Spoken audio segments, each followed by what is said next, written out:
Bonsoir, bonsoir à tout le monde, bonsoir, bonsoir. Je vois mon frère Andrisson Mbouene, bonsoir. Bonsoir à toutes les personnes qui sont là, signalez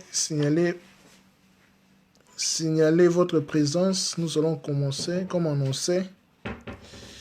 Si vous êtes là, annoncez votre présence, likez, partagez si vous voulez.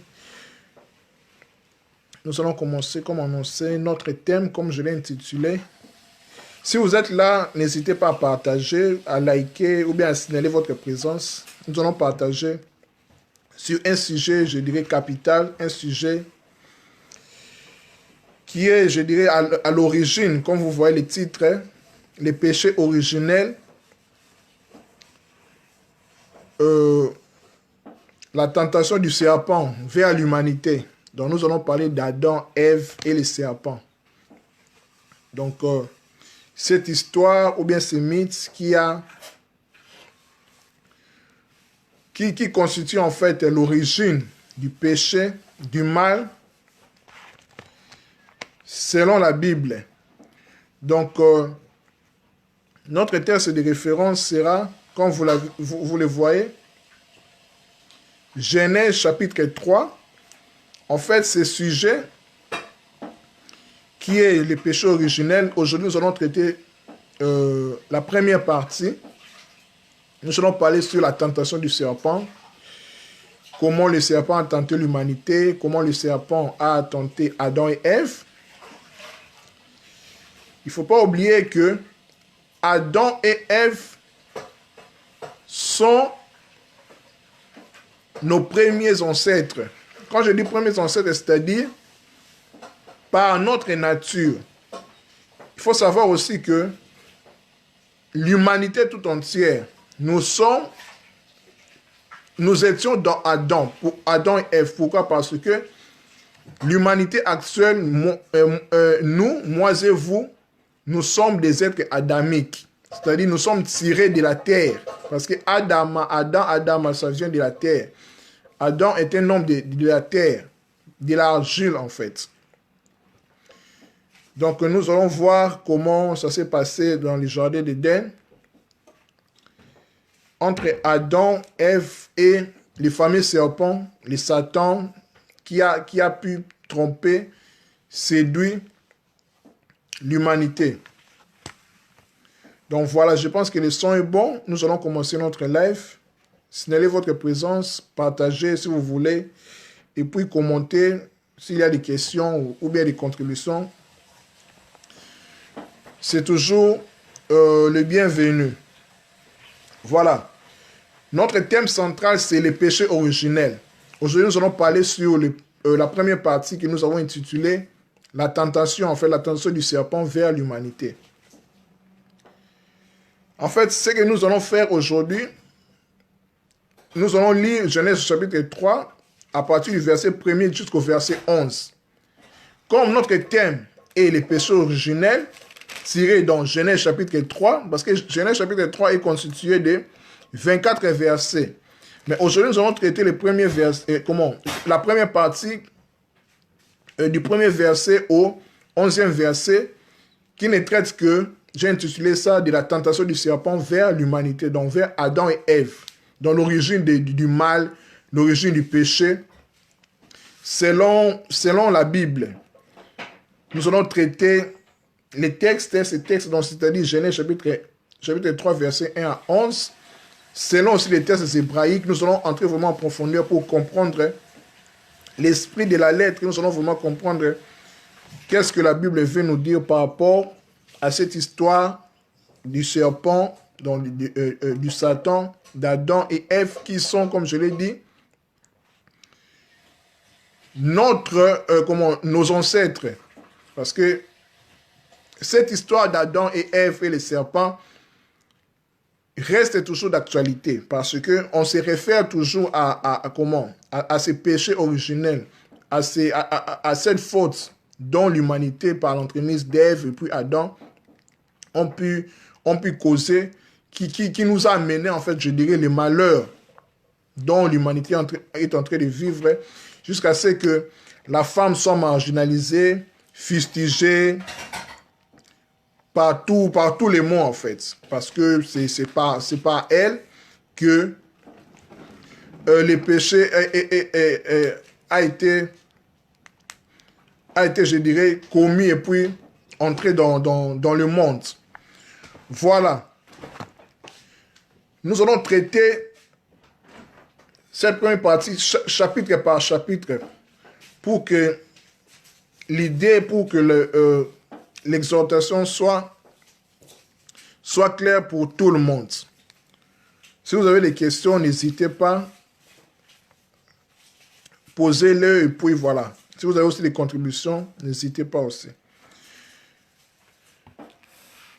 Je signale que nous sommes dans Genèse chapitre 3, partie du verset 1er au verset 11. C'est la première partie de notre grand thème des péchés originels, sous-titré « La tentation du serpent vers l'humanité », donc Adam et Ève. Les serpents étaient les plus rusés de tous les animaux sauvages que le Seigneur avait fait. Il demanda à la femme, « Est-ce vrai que Dieu vous a dit, vous ne devez manger aucun fruit du jardin ?» Ça, c'est le premier verset. Donc, nous allons traiter chaque verset pour comprendre en fait l'esprit de cet enseignement, en fait. Voilà, de cette histoire. Et puis, nous allons traiter, selon aussi les textes hébraïques, nous allons comprendre, en fait, parce que comme je l'ai dit toujours, que la Bible n'a pas été écrite en français ni en anglais. Mais la Bible a été écrite pour l'Ancien Testament en hébreu et pour le Nouveau Testament en grec. Donc, c'est important de comprendre les langues originales de ces textes, parce que c'est très important pour la compréhension. Voilà. Genèse chapitre 3, verset 1, je relis. Les serpents étaient les plus rusés de tous les animaux sauvages que le Seigneur avait fait. Il demanda à la femme, « Est-ce vrai que Dieu vous a dit, vous ne devez manger aucun fruit du jardin ?» Point d'interrogation. En fait, ici, nous voyons l'élément le plus important. Ici, nous voyons ici l'acteur principal, en fait, de ce début de ce texte. C'est les serpents, les fameux serpents. Les fameux serpents, en fait, donc, ou bien les satans, qui étaient les plus rusés de tous les animaux sauvages que le Seigneur avait fait. D'autres versions bibliques disent que les serpents étaient les plus rusés. Le plus rusé, donc c'est ça, les plus rusés de tous les vivants du champ. Donc nous allons essayer de décortiquer vraiment. Donc prenez vraiment votre temps à comprendre, parce que je ne vais pas aller vite en besogne. Je vais traiter chaque verset par son contenu et puis selon l'idée maîtresse qu'il renferme. Voilà. Donc, les serpents, ici, il faut savoir que le serpent, comme je l'ai dit, la Bible a été écrite en hébreu. Les serpents, en hébreu, ça se dit anarash. Anarash, ici, nous voyons ici l'idée, il y a ici un verbe. Dans narash, il y a un verbe, naror. Donc, qui veut dire en fait conduire. Ici, nous voyons ici l'idée du serpent, c'est-à-dire du serpent, dont les satans, qui a pour but, qui a pour mission de conduire ou bien de barrer la route ou bien de conduire l'homme de se souvenir de qui il est. Donc le but du serpent ou bien du Satan ici dans Genèse, c'est selon son étymologie en hébreu anarash, dont le verbe naror y est inclus, c'est-à-dire conduire. Donc, le but ici, nous voyons le rôle premier du serpent est de barrer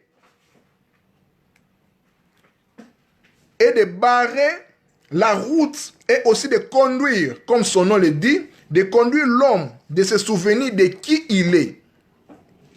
C'est exactement c'est que lors de la tentation de Maître Yoshua, donc de Jésus-Christ dans le désert, après son jeûne de 40 jours, de 40 nuits, quand il sortit de son jeûne, le serpent vint pour les tenter en fait, avec la triple tentation, pour tester, parce que le rôle du serpent et du Satan, c'est de tenter, c'est d'examiner, de tester l'être humain.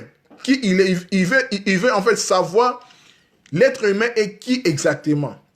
C'est comme un testeur en fait, un examinateur. Oui, tu te dis comme homme de Dieu, tu te dis fils de Dieu, créature de Dieu, bien sûr, oui. Mais il faut que tu sois, il faut que l'humanité, quand je dis nous en fait, il faut que tu sois testé, il faut que tu sois examiné. Tu dois passer par un test. C'est ça le rôle de Satan en fait. Son rôle principal c'est ça. Satan c'est celui qui nous met une barrière en fait, qui nous conduit vers nous-mêmes pour nous connaître qui nous sommes exactement. C'est exactement ce que le serpent, le Satan de la Genèse a fait avec l'humanité en fait, avec Adam et Ève. Mais plus ici, c'était avec Ève, la femme, donc ou bien Isha. Suivez-moi vraiment bien. Avec Isha. Ici, Adam, l'homme en fait n'était pas là. Nous allons le voir où était l'homme et puis ainsi de suite. Donc, le serpent a su tenter la femme. Le serpent qui est l'adversaire, donc le Satan, qui fait résistance à l'homme en fait. Donc, il met une barrière vers l'accomplissement de l'humanité, de l'homme en fait, de Isha ou de la femme ici. Parce qu'il tente la femme. On dit aussi que les serpents, son plus grande caractéristique était les plus rusés. Les plus rusés de tous les vivants du champ, de tous les bêtes sauvages que Dieu, en fait, que le Seigneur avait fait.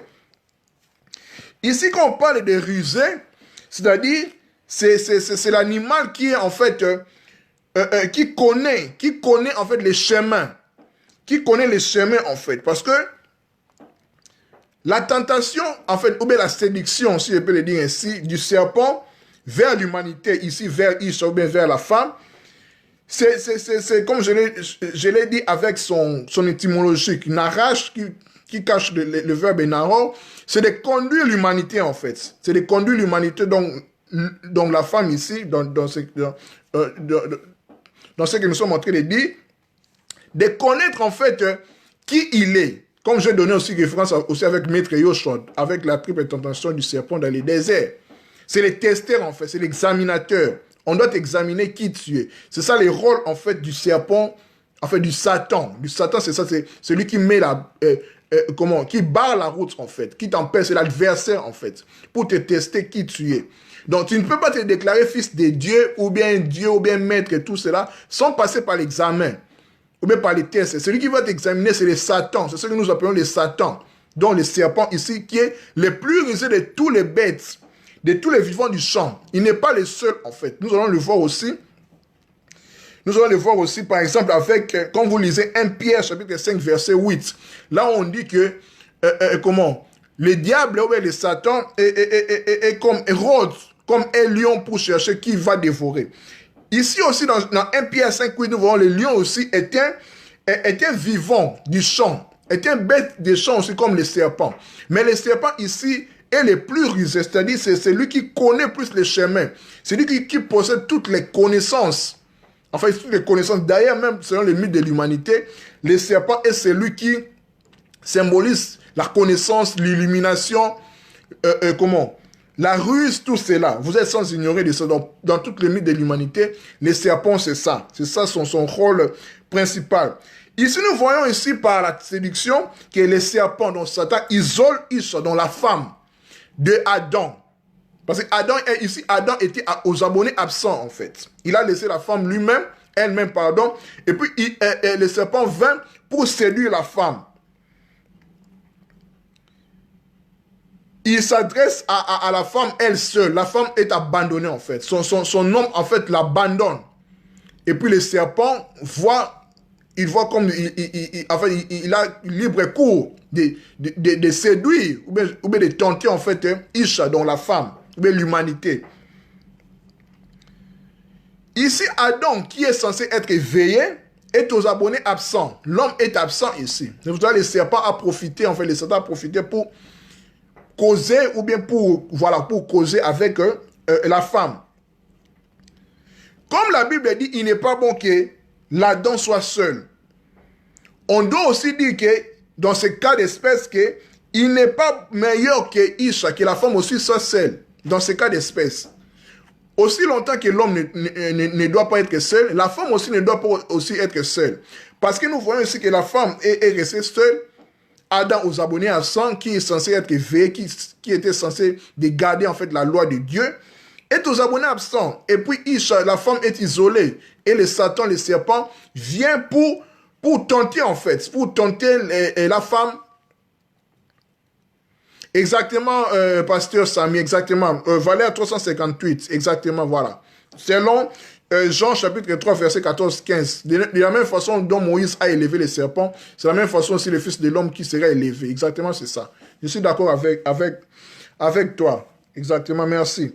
Donc, ici aussi, nous devons comprendre aussi dans un rôle ontologique, c'est-à-dire dans un rôle qui nous concerne en fait l'humanité intérieure, les Satan s'adressent toujours à l'inconscient de l'homme, car la ruse est quotidienne. Quand je dis l'inconscient de l'homme, c'est-à-dire ici la femme, ou bien Isha, c'est le principe. Quand nous voyons Adam dans son côté ontologique, dans son côté mâle et féminin, dans son côté androgyne, ici les serpents, les satans s'adressent à l'inconscient de l'humanité en fait. Parce que les diables, par la tentation, parce que les tentations viennent d'abord par les pensées. Dans ces tentations-là, parle à notre inconscient, à notre partie qui est encore inaccomplie, à notre partie qui est encore, qui est encore en sommeil. C'est là où les serpents, là où l'ennemi, en fait, les diables, où les satans attaquent. Donc ici, Isha, la femme, joue le rôle de l'inconscient. Je ne dis pas que les femmes sont inconscientes, il faut me comprendre bien. Ici, je parle de l'Adam qui est en fait mâle et féminin. Que ce soit l'homme et la femme, nous sommes des êtres androgynes, mâle et féminin. Ici, au-delà de tout, nous pouvons penser que, humainement, comme ça, que les serpents sont en train de tenter Ève, ce qui tient la route aussi, nous pouvons aussi comprendre ici que la tentation du serpent vers Ève ou bien Isha, c'est l'inconscient de l'homme, en fait. Donc, Satan parle toujours de l'inconscient, en fait, de la partie cachée, en fait, parce que la femme ou bien le féminin d'être, la femme est toujours cachée. C'est pour cela qu'on dira que la femme a été tirée de la côte d'Adam. En fait, la femme est la partie cachée. C'est pour ça que vous verrez que les femmes ont une caractéristique qui est en fait secrète, cachée. En fait, ce sont des êtres qui peuvent garder, qui gardent tout, la vie, tout, c'est ça la femme, en fait. Donc, les satans s'adressent à la femme, donc à l'inconscient. Au moment où Adam était aux abonnés absents, lui qui est censé être éveillé, il abandonne sa femme. Donc, la femme est restée seule. Les serpents aussi, il faut comprendre que les serpents est le prototype de tous les gardiens de seuil des mythes de l'humanité. Quand je dis gardien de seuil, c'est-à-dire c'est lui qui garde les connaissances, les mystères. Je vous ai dit en fait que les serpents, c'est ça, des serpents dans toutes les mythes de l'humanité. Les serpents symbolisent la connaissance. Vous verrez en Égypte antique, avec les pharaons, avec Uréus. Donc, le troisième œil, donc le symbole, la Kundalini, quand ça monte. Nous voyons aussi avec Machia, qui est aussi le serpent. Il est aussi le serpent, en fait, le serpent qui guérit. Nous voyons l'idée du caducée d'Hermès, la pharmacie. On peut le voir aussi comment en Amérique, là-bas, avec Quetzalcoatl, le serpent plume, le serpent qui vole, en fait. Vous voyez, donc les serpents symbolisent en fait les prototypes de tous les animaux, en fait, de tous les bêtes des champs qui sont les plus rusés. C'est-à-dire qui connaissent, en fait, les chemins de la connaissance. Voilà. Continuons toujours. Et ici, quand je vous avais dit que les serpents étant les plus rusés de tous les animaux, de tous les bêtes, ou bien de tous les vivants du champ, ici, les vivants du champ, on doit les comprendre aussi par, en hébreu, vivant, ça veut dire rayot, ici, rayat. Dans rayat, ici, il y a la lettre ret, sans vous compliquer en fait la tâche avec l'alphabet hébraïque, c'est pas le thème de ces choses, mais il faut me comprendre en fait. Si vous avez des questions, n'hésitez pas s'il vous plaît, posez-les, nous sommes en train de partager la connaissance. Donc, dans Rayat, qui en fait, qui veut dire vivant, il y a le verbe eret qui en fait qui barre la route en fait. Quand je vous ai dit que tous les vivants, tous les bêtes sauvages en fait ont pour mission de barrer la route à l'homme. Je vous ai donné en fait les versets de 1 Pierre chapitre 5 verset 8 avec les lions, dont on dit que le Satan est comme un lion qui rôde tout autour pour dévorer. C'est ça le but des railleurs, c'est-à-dire des vivants des champs, dont le serpent est le plus rusé. Je pense que c'est clair. Continuons. En s'adressant à la femme, donc à Isha, dont le serpent insinue la doute. Vous voyez, il insinue la doute. Regardez, je lis. Il dit, le serpent demanda à la femme. Nous sommes toujours dans le chapitre, dans le verset 1. Je pars verset par verset pour que je me fasse bien comprendre.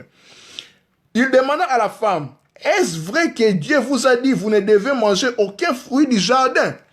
Oui, Dieu avait dit ça à Adam en fait. Ève, connaissant cela, elle savait que Dieu leur avait interdit de ne pas manger de l'arbre du jardin en fait.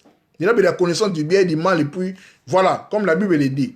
Mais en disant cela, le serpent insinue en fait les doutes dans le chef d'Ève en fait, dans le chef de l'épouse de Isha. Il insinue en fait les doutes. Là maintenant la femme est désemparée au moment où Adam aux abonnés absents. Verset 2. Nous allons faire la jonction avec verset 2 et le verset 3 parce que ça connote toujours la même ordre d'idée. Dans le verset 2, il est dit, la femme répondit au serpent, nous pouvons manger des fruits du fruit du jardin, mais quant au fruit de l'arbre qui est au centre du jardin, Dieu nous a dit, vous ne devez pas en manger, pas même y toucher de peur d'en mourir. Donc ici, nous comprenons que Dieu les a déjà interdits de manger l'arbre de la connaissance du bien et du mal, qui est en fait au milieu du jardin, parce que c'est dans le jardin d'Éden. Et l'arbre de vie aussi y est aussi, parce qu'au milieu du jardin d'Éden, il y avait le fruit, l'arbre de la connaissance du bien et du mal et l'arbre de vie, selon Genèse chapitre 2, verset 9. Donc, quand Dieu recommanda à l'humanité, dans Adam et Ève, de ne pas toucher, de peur même d'en mourir. Ici, il faut retenir que le verbe toucher ici qui nous intéresse ici, c'est le verbe en hébreu nagoa. Nagoa qui a comme connotation de destruction, de maltraitance et de faire du mal. Donc ici, nous voyons que dès que Adam et Ève, l'un d'eux en fait touche même l'arbre là interdit, ils seront détruits en fait, ils seront maltraités, ils se feront du mal. C'est exactement, c'est le sens même de la loi que Dieu leur avait dit en fait. Vous voyez, le verbe nago qui a comme connotation de destruction. Donc toucher en fait, ça veut dire aussi détruire, maltraiter.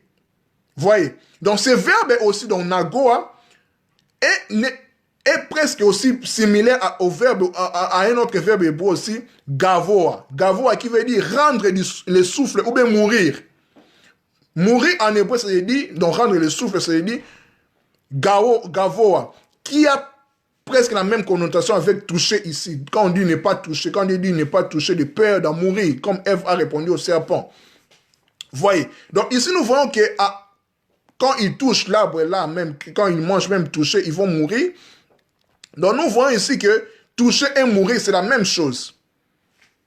Vous voyez. Mais ici, il faut comprendre que mourir ici, ce n'est pas la connotation de mourir, donc de perdre le souffle et tout cela, non. Mais ici, on parle de mourir dans le sens de muter. C'est-à-dire de sortir de leur divinité, de perdre leur divinité en fait. De perdre leur essence divine pour devenir des êtres lambda comme ça, pécheresses, que nous allons voir plus tard avec quand Dieu va les maudire, tout cela après. Vous voyez. Donc, vraiment très important à les retenir. Si vous avez des questions, s'il vous plaît, n'hésitez pas. Je profite de lire aussi des questions pour être en interaction avec vous.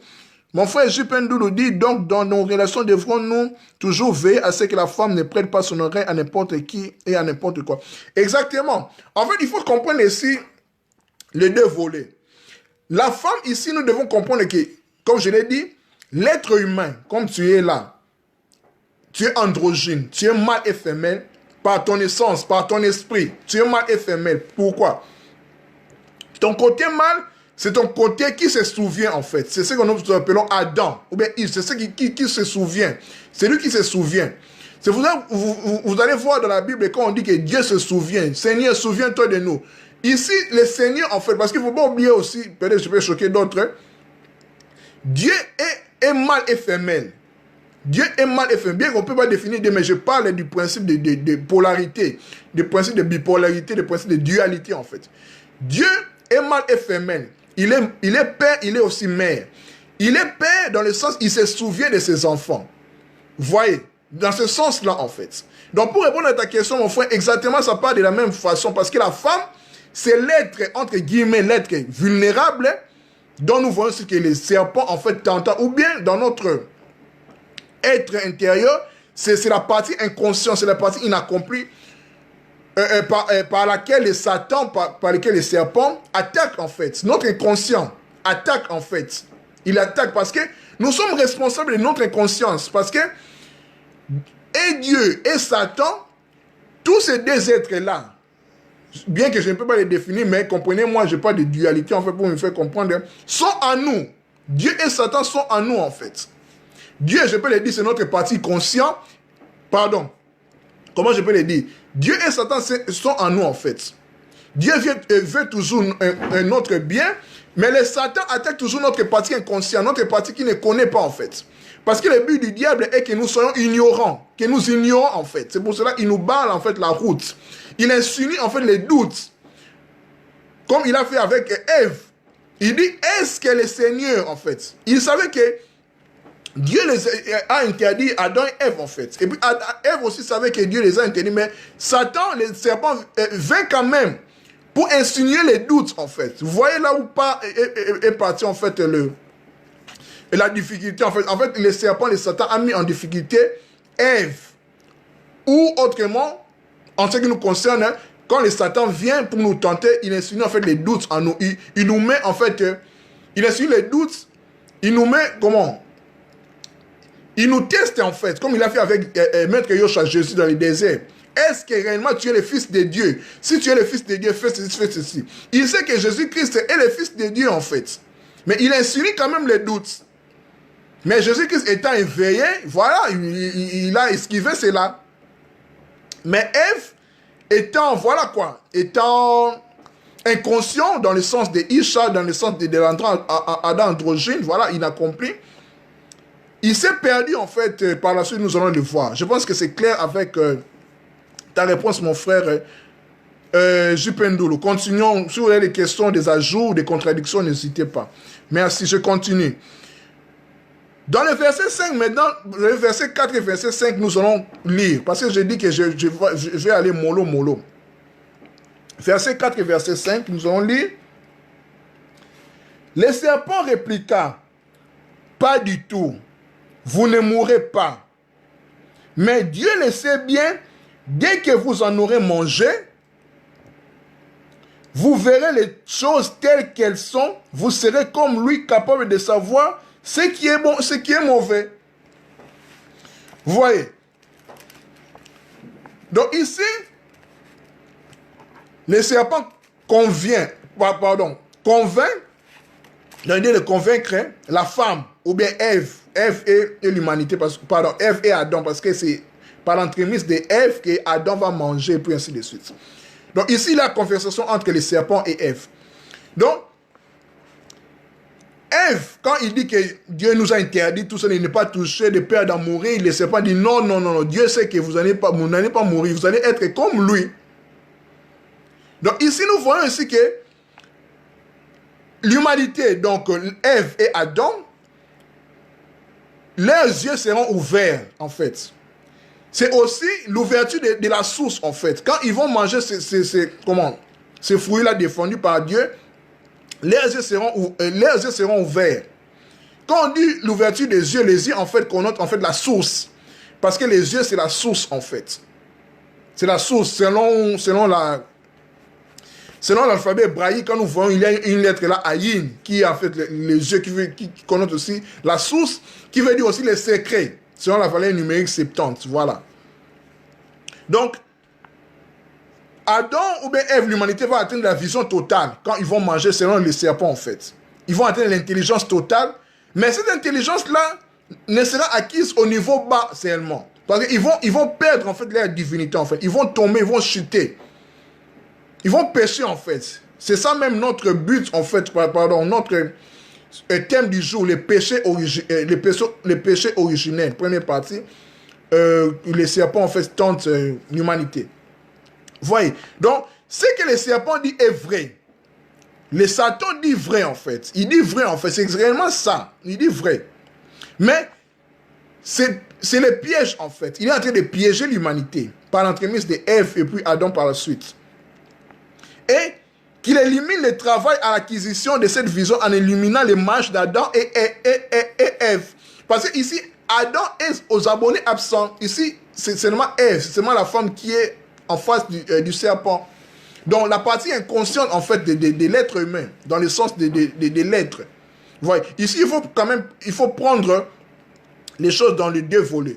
Le volet extérieur et le volet intérieur. Parce que tout ce qui est à l'intérieur est à l'extérieur de nous. C'est un principe, en fait. Tout ce qui est en haut comme tout ce qui est en bas. Donc, ici, Adam ou bien Ève, il faut les prendre comme homme et femme. Ici aussi, il faut les prendre comme notre partie consciente, notre partie inconsciente. C'est la partie inconsciente dont Ève, Isha, dont le serpent est en train de séduire, en fait. D'insinuer aussi les doutes, parce que voilà. C'est ça, parce que l'inconscient, l'homme est responsable de son propre inconscient. Comme je vous ai dit que Satan et Dieu, toutes les deux entités, permettez-moi les mots, je pèse bien mes mots, bien que je ne peux pas dire que Dieu est en nous. Non, mais comprenez-moi bien, vous n'allez pas me tenir rigueur. Sont en nous. Voilà. Donc, quand le serpent dit capable de devenir des Elohim ou bien des dieux, ici, le terme hébraïque ici qui est en fait, qui est, comment je peux le dire, qui est écrit ici quand on dit capable de devenir des Elohim, bien comme Elohim. En hébreu, c'est dit qu'Elohim, c'est-à-dire K-Elohim. K ici veut dire comme, c'est comme Michael. Michael.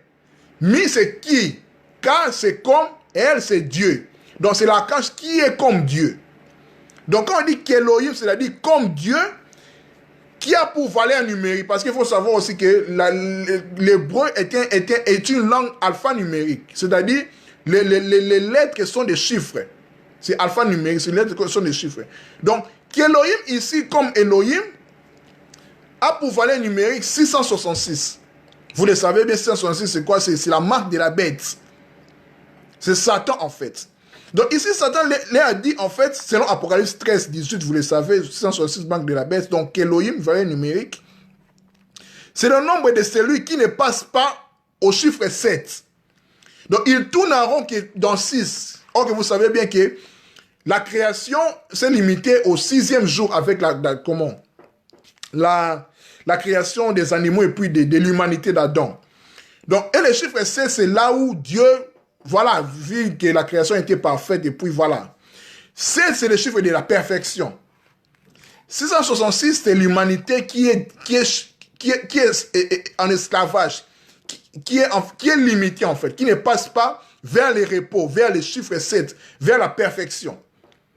Donc, en devenant comme Dieu, comme les Elohim, donc Satan lui a dit que vous allez devenir, en fait, autrement dit, des bêtes, en fait, marque de la bête, en fait. C'est l'intelligence, en fait, biaisée. C'est l'intelligence de niveau bas, en fait. C'est ça, en fait, la chute. C'est ça même le péché originel. C'est le piège, en fait. Bien que le Satan dit la vérité, mais c'est un piège, en fait. C'est un piège. Oui, merci beaucoup, mon frère Jependo, de m'avoir compris. Merci. Vous voyez, donc c'est le monde de la chute, en fait. Devenir comme les Elohim, K Elohim, comme je vous ai dit, K c'est comme, avec Michael, qui est comme Dieu. car Elohim, comme Dieu, a pour valeur numérique 166. Manque de la bête. Verset 6, continuons. Dans le verset 6, il est dit, la femme vit que les fruits de l'arbre étaient agréables à regarder, qu'il devait être bon et qu'il donnait envie d'en manger pour acquérir un savoir plus étendu. Elle en prit un et en mangeant, puis elle en donna à son mari qui était avec elle et il en mangea lui aussi. Donc ici nous devons retenir que ici maintenant Adam est entré en scène parce qu'il était aux abonnés absents. Parce que du chapitre, du verset 1er au verset jusqu'au verset 5, on a vu que la conversation du Satan, en fait du serpent Satan, et de Ève. Dans le verset 6, nous voyons que quand Ève est séduite, en fait, par les serpents, prit les fruits, il mange et puis il donna à son mari Adam les fruits de l'arbre dont Dieu les a interdits. Après avoir mangé cela, ces fruits-là ne produira que remplacement, insatisfaction, revendication et mort. C'est ça même l'idée de la chute, en fait, le monde de la chute. Vous voyez. Mais ce qui est intéressant maintenant est que vous allez vous souvenir de la prière de notre Père. De notre Père, voilà, de notre Père. Dans Luc 11, même dans Matthieu, je pense que c'est dans Matthieu, voilà, j'ai oublié de le voir. C'est la même chose, en fait. La prière de notre Père. Quelque part, Maître Yoshua, Jésus-Christ dit, donne-nous ces jours les pains essentiels. Bon, c'est la meilleure tradition, selon moi, en fait. Mais dans la traduction, en fait, connue de tout le monde, c'est donne-nous notre pain quotidien. Mais notre pain quotidien, là, il faut savoir que ce n'est pas le pain de la nourriture comme ça, comme nous mangeons, comme ça, les pains, tout ça, manger. Non, c'est pas ça. Parce que le langage de Maître Yoshua, c'était spirituel. Quand il dit, donne-nous notre pain quotidien, ou bien donne-nous ces jours, les pains essentiels. C'est les pains essentiels, en fait. Les pains essentiels, en hébreu, le mot essentiel, c'est Wouki.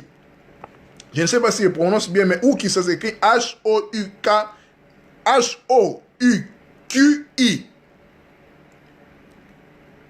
Employé dans Wouki, là, il y a le mot rock. Wouki, voilà, rock. H-O-Q. Qui est en fait la loi divine, qui réfère aux lois divines, en fait. C'est le même mot ici appliqué dans Job. Quand Dieu dit à Job, connais-tu les lois du ciel? Les lois qui régissent en fait le ciel, en fait. Ici, ce n'est pas les décalogues, ce n'est pas les 10 commandements. Non, parce qu'au ciel, là-bas, il n'y a pas les 10 commandements. Il n'y a pas la morale là-bas. Là-bas, on parle des lois du ciel, les lois de la création. Les lois qui met en scène les corps célestes, l'astronomie, les zodiacs, tout cela. Les lois qui dirigent en fait notre terre, en fait, la création. C'est ça, en fait, l'essentiel, les pains essentiels. Enfin, c'est les verbes, en fait. C'est les verbes créateurs.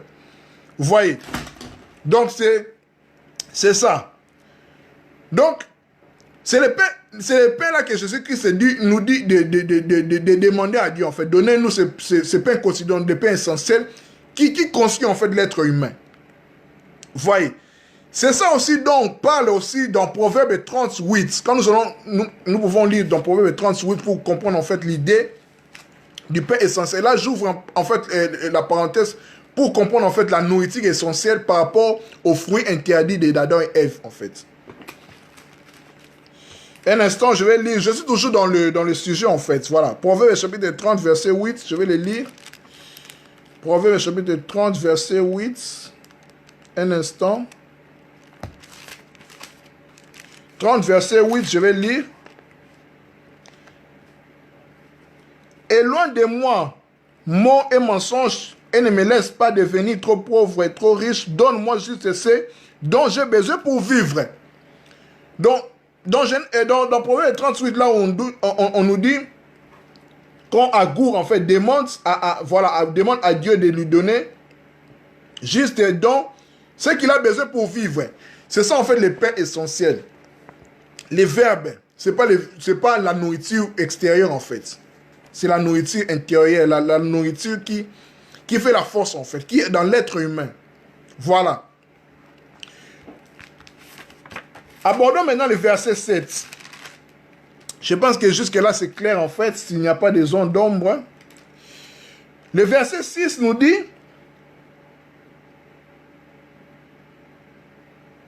le verset 7, pardon.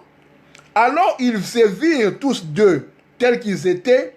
Ils se rendaient compte qu'ils étaient nus. Donc, Adam et Ève, ils attachèrent ensemble de feuilles de figuier et ils s'en firent chacune une sorte de pagne. Donc, ici, nous voyons que Adam et Ève se virent nus. Oui, Adam et Ève étaient créés nus, en fait. Ils étaient nus. Mais jusqu'alors, ils ne se connaissaient pas, en fait. Ils étaient nus, comme les petits enfants, ils étaient dans l'ignorance, en fait. Ils ne connaissaient pas qu'ils étaient nus. Mais après avoir mangé cet arbre, en fait, ces fruits défendus, ils se virent, en fait, nus. Nus ici, en hébreu, en fait, c'est le mot Eirumim, qui veut dire, en fait, être éveillé. Donc, une personne qui est nue, qui se voit nue, c'est une personne qui est éveillée, en fait. Qui est éveillée, en fait, extérieurement. C'est pour cela, même quand je vous ai dit, l'histoire d'Adam et Ève, c'est l'histoire qui nous parle, en fait. Parce que Adam et Ève, c'est nous. C'est nos ancêtres, en fait. Parce que nous étions parce que nous sommes des êtres adamiques. Nous venons de la terre. C'est notre histoire, en fait. C'est notre histoire. L'histoire d'Adam et Ève, c'est notre histoire, ça nous concerne. Voilà pourquoi on parle du péché originel, de la chute de l'humanité, selon la Bible. Bien qu'il y a aussi d'autres mythes, des traditions, des civilisations, en Égypte, en Sumer, même en Afrique, partout dans le monde, on parle de la chute, en fait, de l'humanité. Voilà. Là, je parle selon la Bible. Donc, ça nous concerne fortement. Donc, ils se virent nus, donc c'est-à-dire être éveillés. Mais éveillés faussement, en fait. Ils sont éveillés faussement parce qu'ils sont en train de chuter. Ils perdent leur divinité, leur essence divine, pardon. Après cela, ils se font coudre une feuille de figuier. Ici, le mot figuier en hébreu, c'est tena, qui exprime la vigueur érotique. Vigueur érotique. Voilà pourquoi on dit toujours, selon moi, je suis convaincu en fait que c'est l'arbre là, en fait, ça connote en fait la sexualité. Vous voyez? Parce que la nudité, quand on parle de la nudité, nous voyons directement le sexe, la sexualité en fait. C'est ce que nous cachons. C'est pour cela que vous verrez dans les images, Adam et Ève cachent toujours leur sexe avec les feuilles de figuier. Parce que figuier ici, c'est un, je dirais, je dirais, comment je peux le dire? C'est un fruit qui connote en fait avec la sexualité, avec la connaissance aussi. Figuier, en fait, c'est tous les mythes des civilisations en parlent. Voilà, Tena, donc ça exprime la vigueur érotique, parce qu'ils sont nus en fait. Quand on peut nus, c'est l'érotisme. Ils sont nus, en fait, c'est la sexualité procréatrice en fait.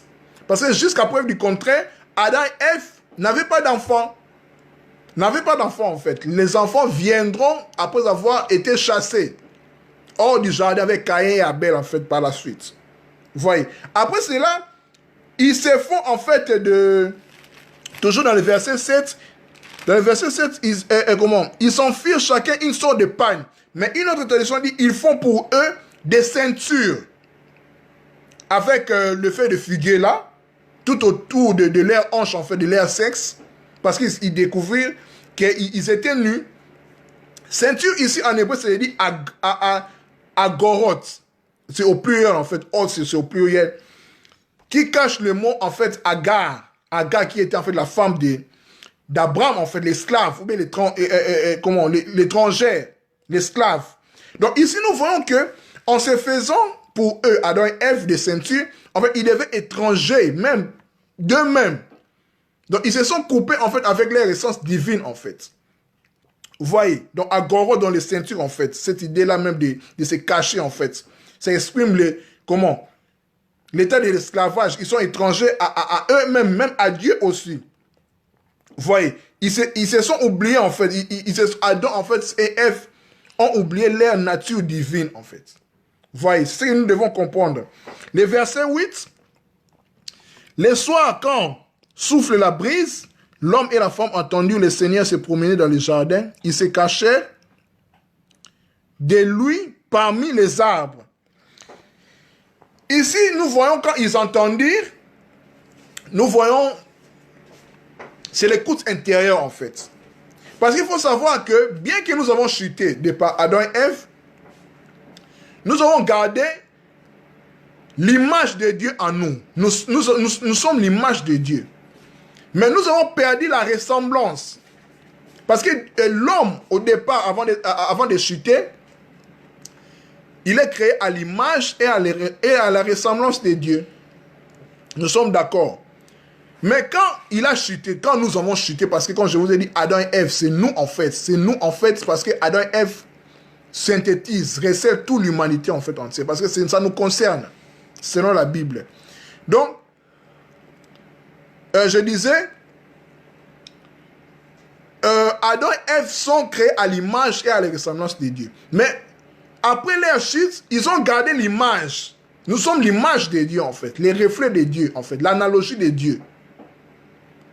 Mais on a perdu notre ressemblance.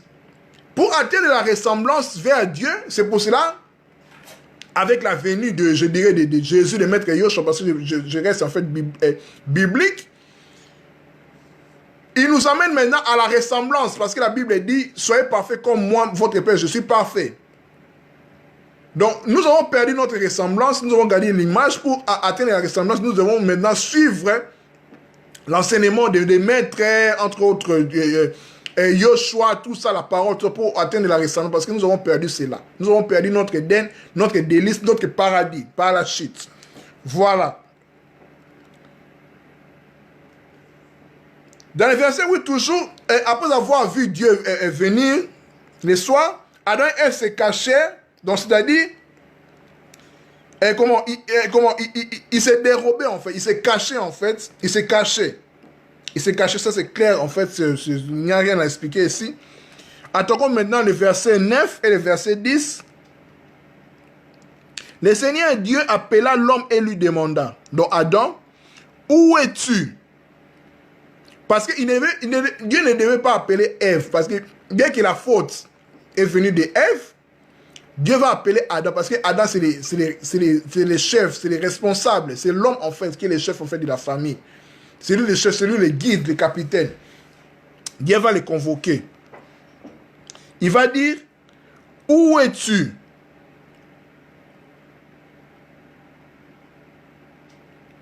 Où es-tu? Verset 10, l'homme répondit, je t'ai entendu dans les jardins, j'ai eu peur, car je suis nu et je me suis caché. Donc ici, nous devons comprendre que la peur d'Adam et Ève, qui produisit la crainte dans son chef, ici nous voyons le verbe craindre en hébreu c'est yaro. Yaro qui donnera en grec hieros, qui donnera hierophante, c'est l'un des postes que j'avais publié, en fait, qui est en fait l'idée de sacré, des prêtres. Les prêtres en Égypte, on les appelait les hiérophantes, qui veut dire aussi prêtre. Ça vient en fait de yaro, de craindre. Donc, tout ce qui est sacré est craint. C'est pour cela que nous craignons en fait Dieu. Nous craignons en fait la sainteté en fait, la crainte. Ça peut aussi être l'idée de la peur, mais pas vraiment de la peur, mais de la crainte, de ce qui est sacré, de ce qui ne peut pas être profané en fait. Nous avons cette crainte-là, nous avons cette distance-là de ne pas toucher, de ne pas profaner. C'est ça même l'idée en fait de la peur d'Adam ici à l'égard de Dieu. Le dernier verset, c'est-à-dire le verset 11 pour aujourd'hui, parce que nous sommes en train de traiter la première partie de la Genèse chapitre 3 sur le péché originel, notre grand thème, et le sous-titre c'est la tentation en fait du serpent à Adam et Ève, à l'humanité. Le verset 11 dit, nous allons nous arrêter là, qui t'a appris, là Dieu dit Adam, que tu étais nu, demanda le Seigneur Dieu, aurais-tu goûté au fruit que je t'avais défendu de manger? Ici, il faut comprendre que quand Dieu dit « qui t'a fait savoir », on peut le dire aussi ainsi. Ça nous renvoie au verbe « nagot » dans Genèse chapitre 2, verset 18. « Nagot », dont j'ai fait aussi une vidéo quand j'avais parlé de l'union, en fait, du mariage. Quand on dit « ezer kenegdo », c'est-à-dire l'aide semblable. Donc, dans ce semblable-là, nous voyons en fait l'idée de face à face, de la communication nécessaire entre l'homme et la femme. Quand Dieu dit à Adam, qui t'a fait savoir que tu es né? Donc, il veut savoir, en fait, Dieu sait tout en fait. Il voulait seulement mettre que Adam dans un fait accompli que c'est ta femme en fait, c'est Ève qui t'a dit, qui t'a fait savoir que par le manger en fait, par la consommation du fruit défendu, que vous étiez nus, que tu étais nu, par le fait de savoir que tu es nu, par le fait de manger en fait. Ça donne l'idée de face à face, donc de la communication de la femme.